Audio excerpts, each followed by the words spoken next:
Hey friends, you're seeing me here at the foot of Sun Mountain. Actually, this mountain that's going off this way in your screen. Here, I'll give you a little look at it. That's Sun Mountain from the bottom. Amazing, huh? I'm out here, I'm at the foot today because I wasn't sure if I was gonna have time to record this post before an appointment. But I'm just kind of bubbling over as I always am when I'm on this mountain.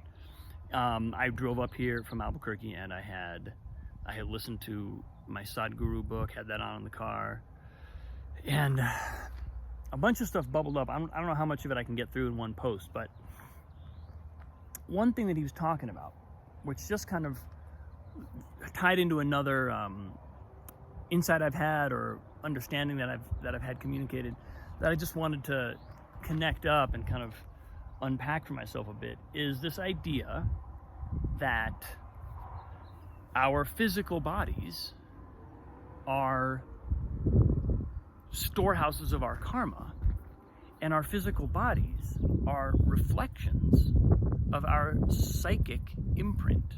So in other words, physical things in our body, physical characteristics, tightnesses, tensions, blockages, any of that stuff tends to be first a psychological experience, psychic experience, maybe not even psychological experience, but like a psychic experience.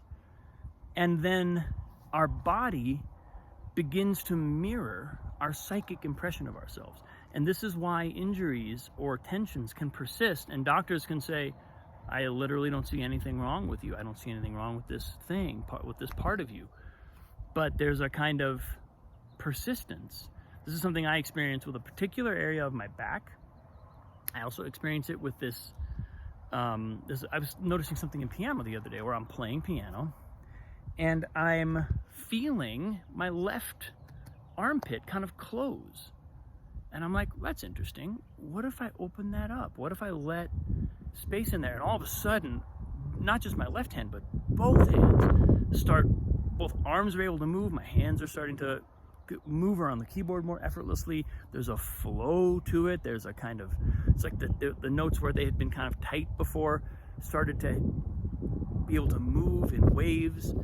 And I was like, man, what a huge difference. And it's something that I hadn't even been aware of. It's something, even with like weeks and weeks, months now, it's been almost a year since I met Madeline. So I've been doing some pretty conscious practice ever since then. This was something that like all of a sudden, bam, that thing came online as an awareness. And now when I go to play, I'll still catch myself. I'll still have to like remember that that's a thing and then breathe into it. But just even picking up on it is a big step forward. So out of that, I then started thinking about, well, what's that about? Is there a physical injury there? And I imagine that there could be, I also imagine though, I don't put it past the universe for that to be something that I've carried from a different lifetime. That could be something that is part of my psychic imprint over the really long term. And it's something that happens to be working itself out in this life. I mean, again, having kids and seeing kids and doing this kind of work makes it really pretty evident in a lot of ways that there are aspects of ourselves that we may or may not have direct access to why things are that way. It just may not be the case that we can understand where those things came from. Again, this is where sort of like a psychotherapy, mind-based approach kind of breaks down, because the mind doesn't access that stuff. The mind, as I said in a post a few days ago, might retroactively, after we've released something or after something has moved, the mind might say, oh, I get it. I see what that's about. But as far as leading us there, the mind has no access. The mind has no way of approaching that type of revelation, because it's not a revelation. It's not information that's stored on the mental bandwidth. It's not broadcasting on that frequency. It's broadcasting on a different frequency. So we have to be willing to resonate on that frequency. And this is where, again, this is kind of like the second thing Sadhguru said today that really resonated with me, was he talked about two different ways of approaching action that help us unravel karma rather than build up more karma. And the first way is through awareness, deeply conscious action. And the second way is through abandon, which is losing ourselves, losing our sense of self through, generally what he says is that happens through intense physical immersion in an activity. So if we get really, like athletes refer to it as the zone, if we really get immersed in the zone doing a physical sport or doing some kind of physical activity, that's a place where we will inherently and almost spontaneously let go of our sense of self. Our ego sort of disappears and we get lost in the action. But those are two very different approaches. And he talks about, it's very difficult to reach a place of abandon from a state of stillness. So in other words, meditation may not be the way we reach the abandon track towards unraveling our karma. Meditation is the way that we reach our awareness track towards the unraveling of karma. But abandon may require other things, like running up a mountain or whatever your chosen physical thing is.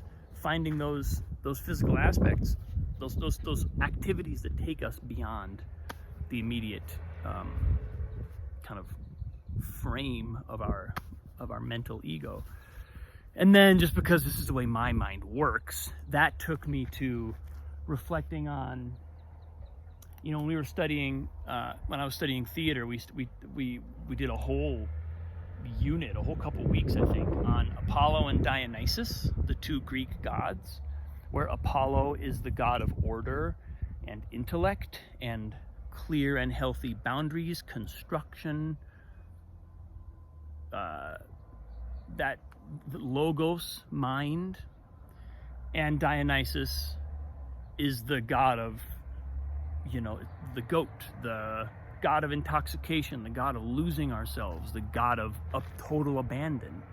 And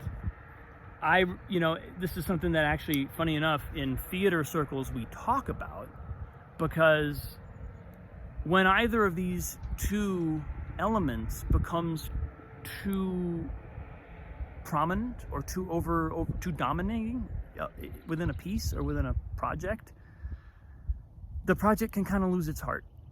A project can be squeezed, the life can be squeezed out of it by logos and by Apollo, by that Apollonian intellectual chiseling, compartmentalizing, organizing. We can squeeze the life out of a project. A project also needs to live. And then we need the Dionysian, and we hear, especially nowadays, we hear a lot of theater makers saying that theater's becoming so academic and so intellectual, it's kind of losing that spark.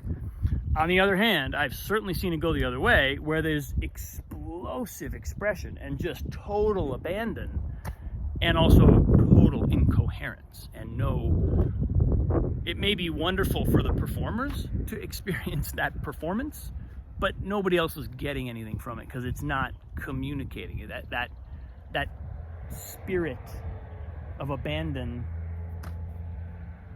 is not constructed. It's not communicated. It just takes over the performer. And so, one of the kind of, I think, lifelong journeys of an artist, and theater artists in particular, but probably all artists, is to find how can both these elements, both these polarities, Apollo and Dionysus, awareness and abandon, live within us, and how can we learn to navigate? We're navigating a polarity. We're living in a universe that is both. That is both and more and everything. That's only one tiny little polarity in a giant infinite cosmos. So how can we embrace those things? And each form of action requires its own form of courage, requires its own form of trust, requires its own form of devotion. So that's what I got from some mountain today. Man, I'm telling you, some spirits living up there. Love you all. Thanks for joining me.